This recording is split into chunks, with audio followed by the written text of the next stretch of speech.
Ya, memang ada sebagian orang seperti itu. Maka sebagian ulama salaf berpesan kepada anak-anak mereka, kalau masuk ke rumah orang lain, masuklah ke rumah orang lain dalam keadaan matamu buta dan keluarlah dalam keadaan mulutmu bisu. Jangan dibalik.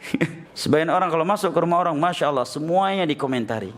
Ya, dari mulai atap, pintu, gorden, ya, keramik. Allahul musta'an, ya.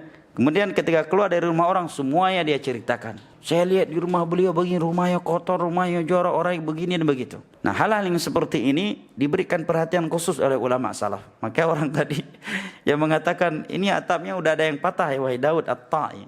Maka Daud At-Ta'i menjawab, saya udah 20 tahun tinggal di rumah ini, nggak tahu ada atap yang sudah patah.